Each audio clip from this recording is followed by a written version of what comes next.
I can go slow ahead. Come on down and chum some of this shit.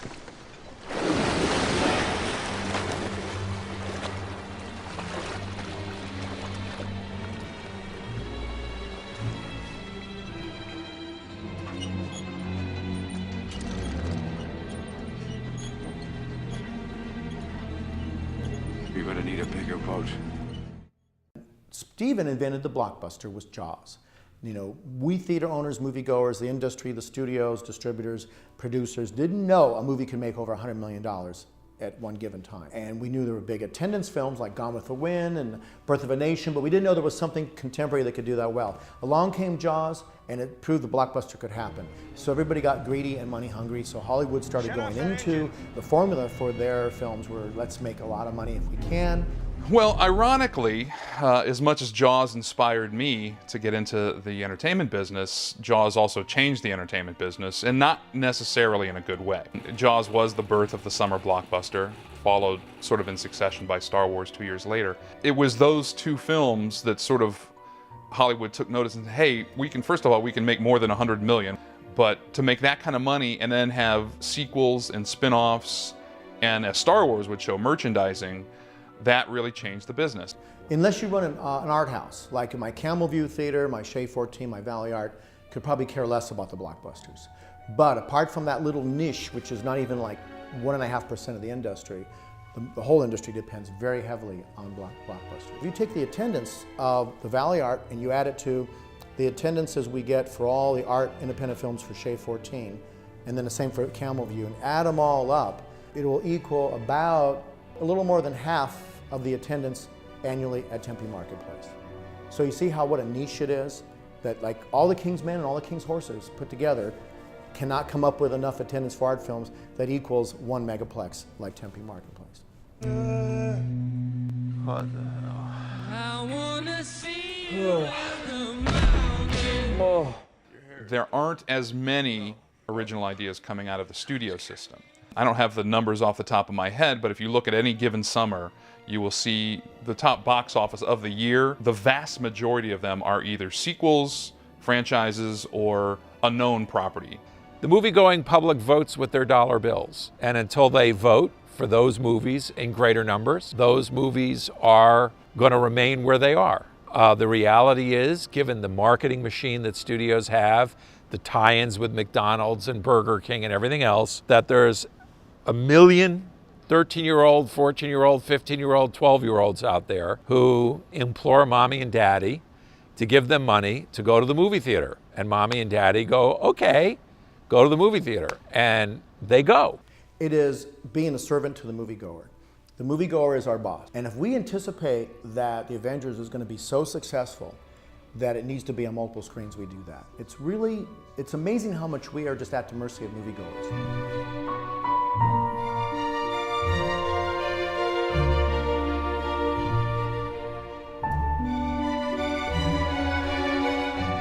One would think that Hollywood would want to invest in a lot more smaller budget films that don't have as much risk financially.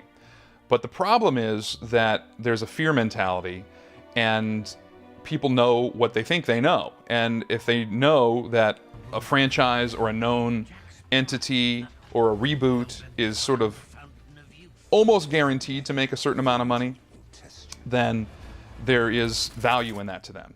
In a way, it's almost safer to spend more money on something you know is going to have a name brand and some sort of an attraction than it is to risk $10 million knowing that you're probably going to lose $8 million on an art film. So the actual cost of making a small independent film, when you include marketing and distribution, is much, much higher. And what the studios have discovered is that in the long run, they make more money betting on very expensive, high-budget movies than a whole bunch of smaller, low-budget movies. You could look at a budget of $300 million and say, wow, that's really excessive, that's a lot of money to spend on a movie. But even if we only get half of that back through ticket sales, we could recoup the other $150 million through merchandise and other sales, so therefore you can justify spending that kind of money. It's all about fear. They're afraid to make mistakes, and somewhat understandably, because there's millions, billions of dollars when you take the whole industry altogether at stake, and that's a lot of money. and studio executives are afraid for their jobs, and it's a little easier to bet on an easy bet than something that might take a chance, even if the bet is a lower bet. And that just sort of seems to be the way the mentality kind of works in Hollywood. Someday, I mean, there's always people that say, hey, let's start taking bets on smaller films that won't cost a lot of money, and if they hit, they hit. But if they don't, then, you know, you're behind the 8 ball of the other studios. With respect to the small, really good independent film, the studio does not know that there's going to be an audience there for that.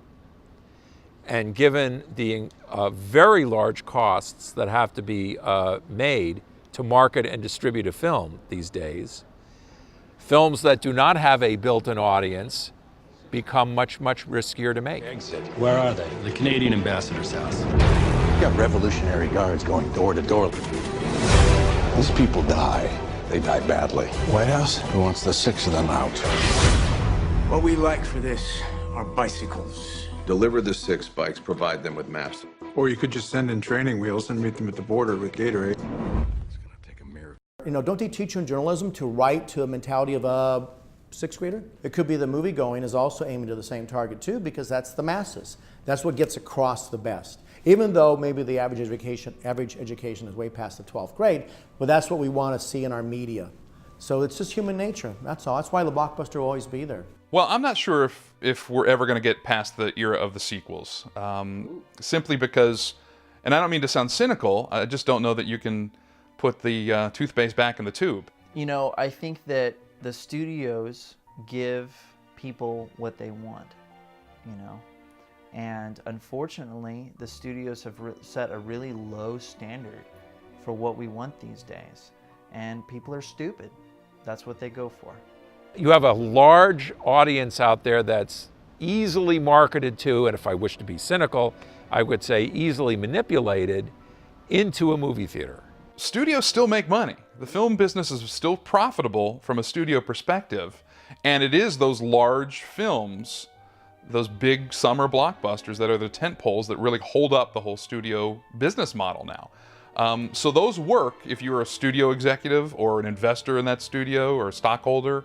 And that affords us the chance to build megaplexes, because keep in mind, thanks to the blockbuster, I can have like the Arizona Mills 24, the Tempe Marketplace 16, and in screen number 14, 15, 16 might hold over the likes of, you know, The Untouchables, Argo, and little independent films like that. Brandon Tartikoff, who was one of the legendary television executives at NBC back in the day, he once said, look, the world needs hamburger too. And he's right. We all enjoy a big, juicy hamburger.